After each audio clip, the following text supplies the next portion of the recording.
Hi, Marilyn O'Malley here of MarilynO'Malley.com. And today I'm going to talk to you about, as a highly sensitive, our creative minds and how our creative minds, because of some of our innate abilities as a highly sensitive, can be like we're riding on a wild stallion who's run away with us, and we don't feel like we have any control of it, and it is just taking us wherever it wants to go. And so today I'm going to help you learn how to rein in that wild stallion of a mind of yours, creative mind, and so that you won't be overwhelmed and drained by it, because a lot of us don't even think about that. Our mind is draining us. The things that go on up here all day long, particularly in a highly sensitive, because we deeply process, we look at a lot of different things, and I'm going to talk about that today. And I'm going to use my list to go by, because I can go all over the place. So I hope you all are doing well. And I think this is a really important subject, because I see this all the time with my clients, and I do this myself too. So I'm going to ask you a couple questions first. So do you have a very creative inner world? Your mind, very creative mind. You're always daydreaming. You're always putting things together. You're always analyzing, making up stories, etc. Are you easily influenced by images, stories, and other people? Right? So we're influenced by how other people are feeling. We're influencing by what they're doing. We pay attention to, find things in our environment. So if somebody is acting different, we might, our creative mind might grab onto that they're doing something different, and then create a story out of it. Be that on that stallion that's like we don't even have the reins. We're just like holding on, because our mind is taking us down into this future where we don't have any control. Let's see. Do you deeply process and reflect on the meanings and relationships of things in your life?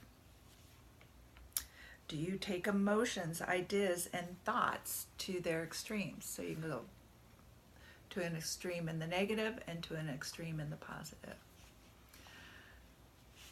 So as highly sensitives, right, we have a creative mind.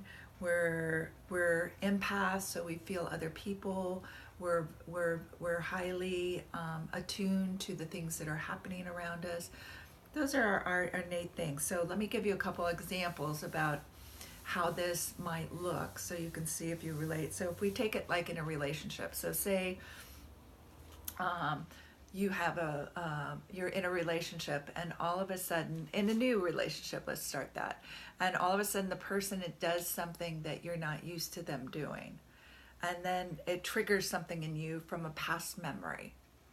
And so now this person is just, they might be quiet when they were normally really talkative. And you maybe had a parent that didn't pay much attention to you, or didn't talk to you, right? And that's the one thing you're looking for, somebody that you can communicate easily with. And all of a sudden this person is not communicating with you the way they were communicating with you prior. So now all of a sudden your creative mind is going to start searching. Are there other clues? And you're deeply processing, well, what can that mean? What is you're taking your past, and then you're bringing it to the present thing that you noticed, and then you're putting them together, and you're going back in your library in your head.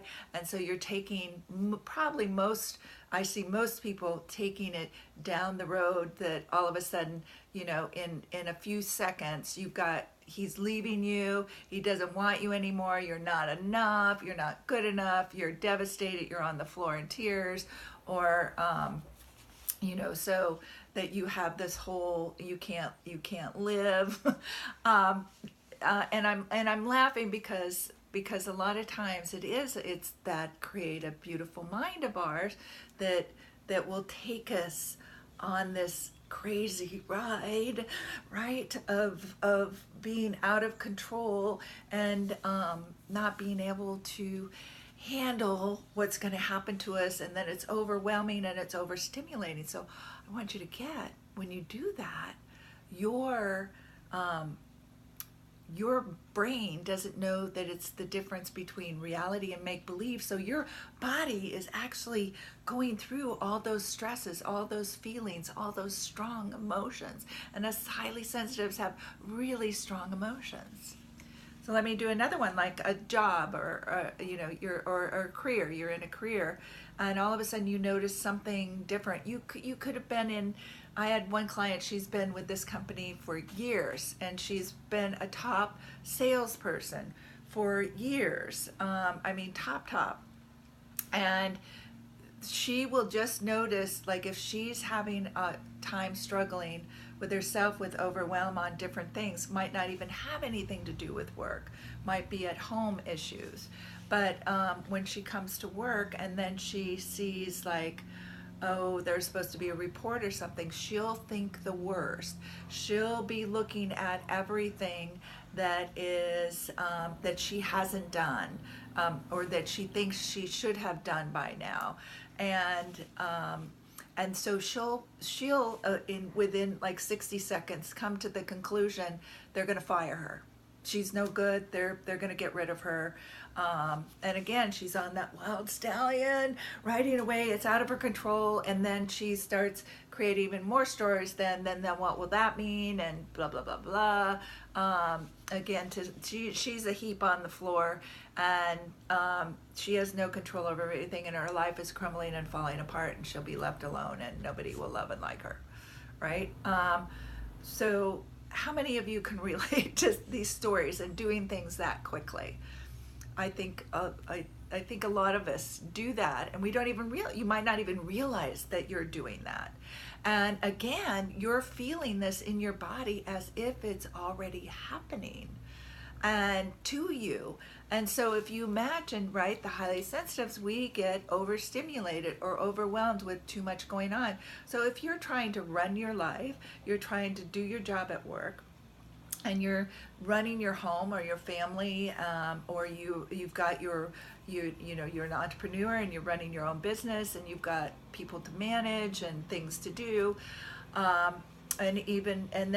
on top of that, your relationships, your friendships, and taking care of the everyday stuff, your home, cleaning, all of that, all of those things, and having enough time to do the things that are really important to you. All of a sudden, just these things that we're thinking are like the tipping point in our lives of being overwhelmed. And you're pulling that throughout your day. If it's something you're concerned about, you keep revisiting it. You keep putting your body in this stress. You up your cortisone levels. You change the physiology of your body. Your hormones start acting differently. You start having muscle stress, etc. And then all the other stuff on top of that, now you really are getting overwhelmed and overstimulated. So you can see why it's really important to rein in your mind. Rein it in so that you can have control over it. So I have a couple more questions for you. And we can do this in the positive. I would rather you do it in the positive, take it to a good outcome. But I just wanted to share that at this point, that you can go negative or go positive. So, do you avoid making mistakes? And are you cautious? Do you take time to make decisions?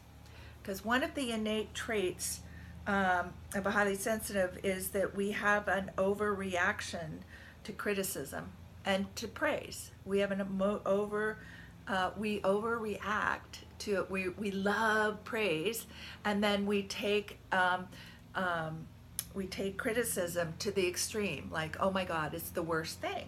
So we have actually an innate strategy to avoid mistakes. We want to do it right and do it right the first time. And this is what makes us be so cautious about making decisions in our life, or getting into a relationship, or choosing a job, or moving to a new place, because there are because we can have that runaway mind, and creating those ideas and processing things and feeling things, and this is the way it could all go wrong, and it could go wrong here, and this is whatever else. And in some ways, that innateness in us is we're helping ourselves figure out what are the solutions for that. How can we keep that from happening? How can we be guaranteed that it'll be right? And not that we can do that for anything, but we can it's less calculated risk. It's a calculated risk then, versus just taking a risk and not having any thought about it or any contemplation, and figuring out strategies about how to get there. So just wanting you to really understand, because this is in you, and a lot of us might be beating ourselves up, like I was, and a lot of my clients are, before they learn, well, this is how they operate. This is part of your operating system, but it's also your creative mind, and all of the things that I've described prior that are your traits that contribute to you being a highly sensitive, are things that make you incredible problem solvers, and makes you an incredible leader or manager of people. It makes you an incredible creative, but you just have to know when it's working for you and when it isn't working for you, and how to apply it, right? So again, let me think here. I wanted to give like an example of your career again. So if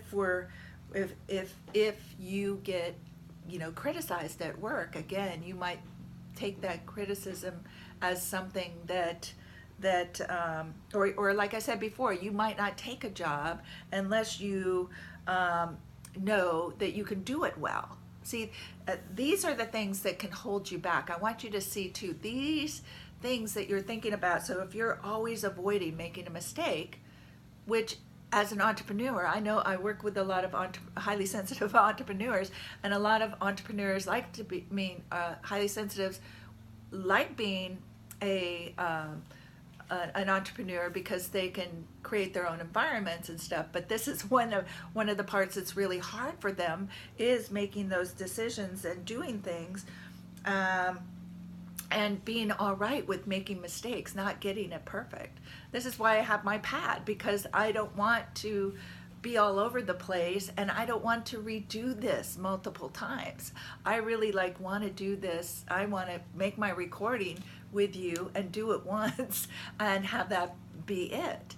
But and I don't want to put myself in a position where it's got to be absolutely perfect and go through this huge process and have multiple people working on it, because to me that's way overwhelming and overstimulating. That's like just too much, when I can just talk to you person to person here like this, and this is more me too. This is being more authentic to me than and so I'm honoring that in me, and I'm honoring that I'm gonna say ums and ohs and whatever that is not perfect here. But my main thing is I'm not interested in necessarily every word being perfect. I'm interested that you're getting the information that you need in order for you to feel better about yourself, but also to accomplish what you're here to do, because I know that you're here and you matter, and that there's a reason that you're listening to me. That's a whole nother video, right? See, I've got to keep to my notes, or I can be distracted by other things I want to share with you. So it's also what would keep you out of a relationship. You wanting to find that perfect one because you don't want to suffer anymore. You don't want to sacrifice anything about yourself. You don't want to go through things that feel so strong to you, because when you care for somebody, you really love and care for them very deeply, and that can hurt you. And you don't want to be hurt anymore. But again, it's that runaway mind of yours that's creating so much pain around it, versus versus the experience of loving somebody, and the experience and the rawness and the and the vulnerability, and the joy. So it's, it's like you can't have, you can't experience the emotions of life, the full emotions of life, if you don't want to feel the pain. But the thing is too is not to let your mind run away with you with what is not occurring. All right, so your creative mind thinks through every possibility. A lot of times when we're deeply processing and everything, and we're in this story, and it's just going to pull things first, it's going to pull things really, really fast, right? And put them together and create this scenario, whatever it is that's the thing that matters most to you, that's the most fearful, right? It's going to pull up all of the gut-wrenching stuff for you. And so that you can see where the limitations are. You can see where your fears are. You can feel those. And this is in a part a survival thing for you, so you can head them off, right? But so, and then you play out those stories and you're feeling them like they're true. And again, this is stressing your body. It's stressing you out. It's overwhelming you, and it's creating and draining you and distracting you from living your life right here, right now. So that's going to be part of the solution. I'm gonna give you some homework of what to do in order so that you can start reining in your wild mind, wild creative mind. And I love a creative mind, so I don't want you to I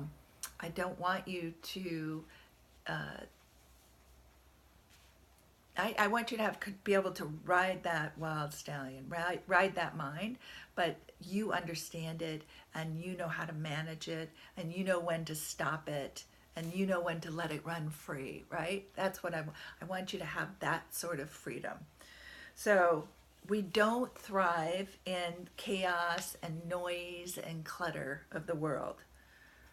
So, and I want you to understand, your mind creates noise, it creates chaos, and it can create clutter.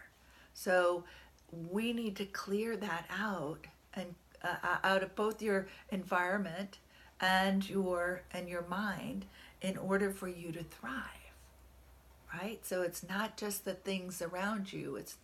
And a lot of times, we, in the law of attraction is really like it's mirroring back to you what's going on in here. So if it seems chaosy out here, or cluttered, or noisy to you and overwhelming, that's because it is in here too. So when you calm down your mind, then it will calm down here, out here. And realizing too, when you go through change, there's always chaos. There's always sort of, and the chaos is basically like things are reordering. So they need to be, they're stirred up, and you're in that place of unknown, and that can be very uncomfortable. And so in order to find comfort, we start to make stories up in our mind. And so that's where the mind, again, can go running off in a positive way, or running off in a negative way, again, in order to feel like, what do I have to do to keep myself safe? What do I have to do to keep myself from feeling pain or hurt or being uncomfortable? And one of the things that I'm always teaching, that as a highly sensitive or not, we need to learn to become comfortable with being uncomfortable, because it's just, uncomfortable just means it's unknown, it's novel. I like novel things. I think you like novel things too. You like new love, new movies, new stories, new books. You like to have things that are stimulating and creative in your life. You just don't want them overwhelming. And again, I want you to share that it's your runaway mind that is creating most of the stress in your life. that is unnecessary stress, right? So daily living can be stressful as it is. We don't need to add to it through our imagination running wild in the wrong direction, in the negative. So, and when you have that, you've created a story about your job or your relationship or your health, right? Or whether you're lovable or not, whether you ever will be, taking your life out into the future, all of that, particularly when it's negative, is limiting you. So you won't take action.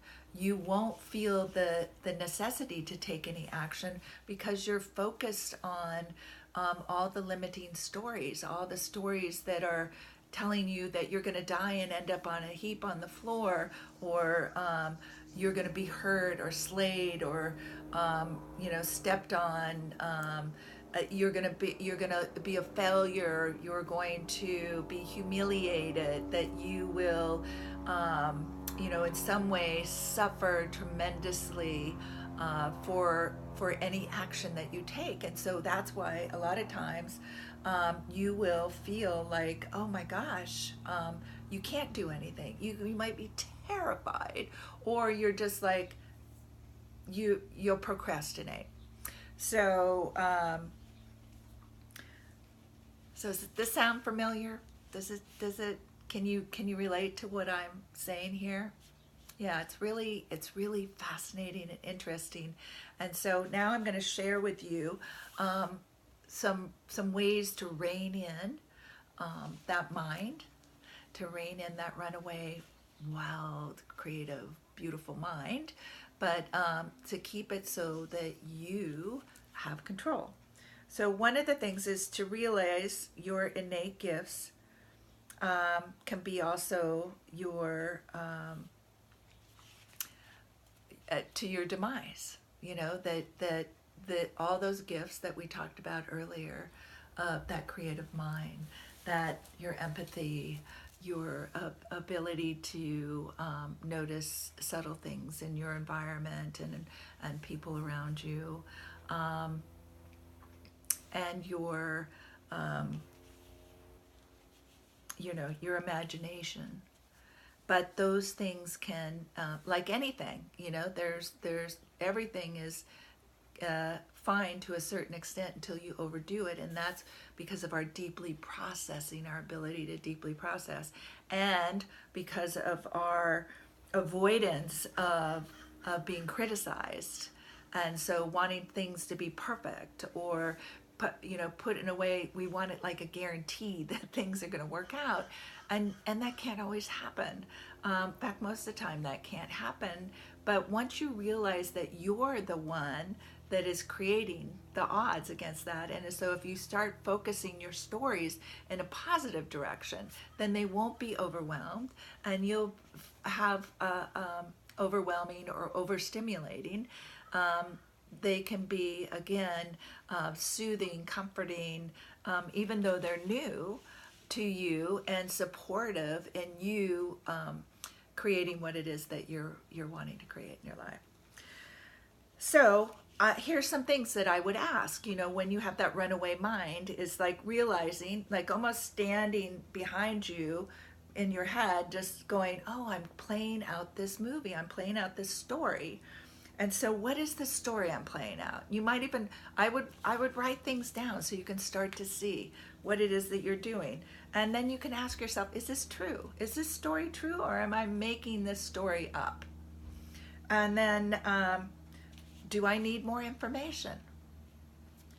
So, and as you're asking yourself these questions, then you can be writing down, just let your inner guide direct you. Just write what comes to your mind. Pay attention. You're intuitive. That's another one of your gifts. So letting your intuition come through and guide you and tell you about this story. Where did I get this story from? What was the youngest me that experienced what I'm experiencing now and playing out this story? So you can start to see the connection and the emotional attachment, and why it's so powerfully emotional to you.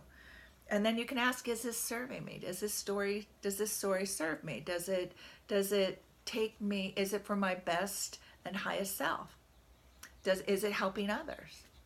And if it's not, then you got to go like, well, then I don't want to play this story anymore. How is it emotionally affecting me? Like, to start noticing how your stories are affecting you physically, mentally, spiritually, and they're not even playing out here. They're just playing in here.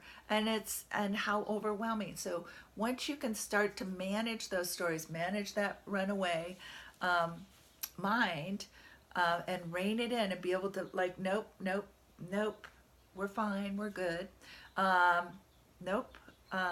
Then you will be a lot calmer. You'll be more grounded. You'll be more focused, more centered. Then you can use your intuition to find the flow. And I'll get into that. So that's the first thing, is like realizing it and asking those questions around the story that's playing out. And then the second part of the solution is get back into the now. Get back into the present moment. And so one of the ways to do that is just notice what's around you. You know, notice there's a brown couch, there's a green pillow, there's a painting with yellow sky, you know, there's a woman in a white sweater in front of me. Notice your feet, feel your body, get in touch with your breathing. One of the things is like breathe with your mouth shut and breathe down into your belly and out your nose.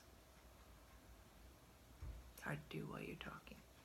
But that will really calm you down, get you into the moment, get you into your body, and even just saying I'm here now will get you right here, right now. Ground yourself. Use some of my grounding tools. You can just feel I can feel roots going down my legs, down into the center of the earth. I can feel myself connected up to source. So you see, now you're in your body, you're out of your head. In your body and out of your head. And you can even ask yourself then, what's true here? What's true here? What do I know right here? What matters right here, right now? So a lot of times when we don't feel safe, or we don't feel lovable, or we don't feel we're doing enough, then like sit down, make a list. How are you lovable? Who are all the people that love you? If you don't feel safe, write down how you're safe. Got a roof over your head, you've got food, you have friends, there's all, plan A, B, C, D, E if you need it. There's all resources. You're resourceful, you're creative. You are taken care of. You're connected to source, you're connected to everything. So just writing down, a lot of times just dealing with the logic in the now of what the stories were that you were making up, now you can see, oh yeah, I'm just making stuff up in my head. I'm running away with all of that, and I'm creating these stories that I don't have anything. I'm nothing. I don't matter. Nobody cares about me. Nobody loves me. I'm disconnected from everybody. I'm disconnected from me. Right? So now we see that we're creating a story, and we come back into our bodies. We get out of our minds. We get into the present moment, what's here right now, and we get logical. That just helps us. Get back into this space. And then the third thing is to appreciate yourself, to appreciate your innate nature and gifts. First of all. And just like anybody else, just like a non-sensitive, they have their stuff. They have their things that they deal with. And the same way that we have ours. They're just different things. And they're different people. And so one is for you to not try to be like a non-sensitive, because that is not why you're here. And that will create more pain for you than your sensitivities. And so just honoring, these are my traits. Go learn more about it. You can learn more on my website. You can take the test if you don't know. On my website, there are books that you can read on being highly sensitive. And like I said, I have tons of information on MarilynO'Malley.com.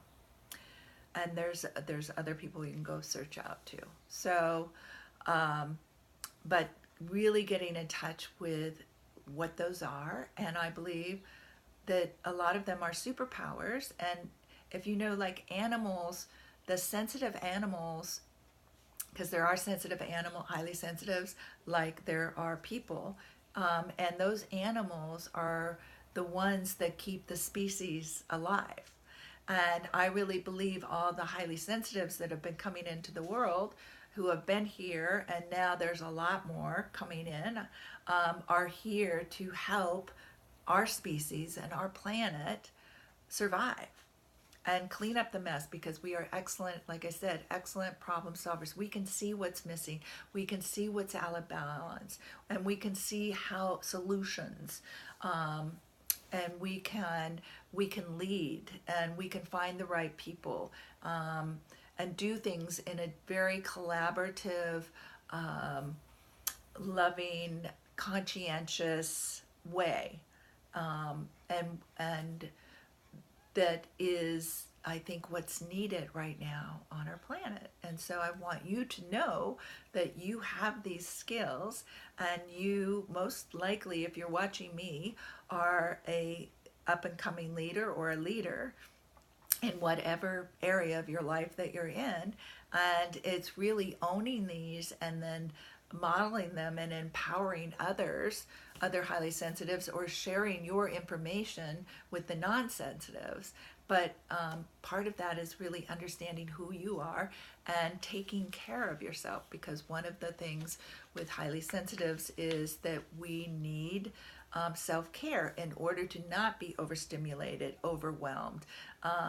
Those and so we have time to process information, pull things in, look at them in a variety of ways, the ways that work best for us, in order to help others out there. Let our intuition come in. That's why we need time and space. And so there's nothing wrong with that.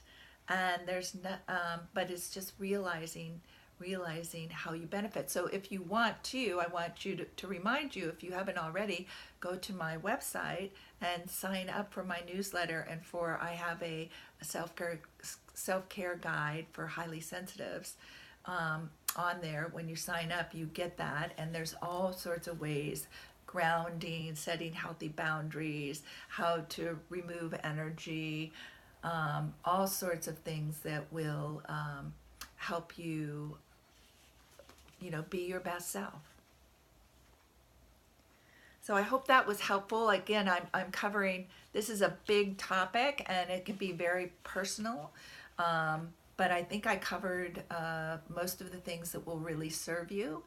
And if I can answer any more questions for you, the other thing is that I do a complimentary discovery session. So if you want to see how I work, but also talk about this more and share how it's affecting in your life, then give me a call and let's set up a time to have that complimentary session. I work with people all over the world. And so we can do Skype or Zoom, or if you're in Santa Barbara, we can meet in person. So until we meet again, love, live, and matter. Take care.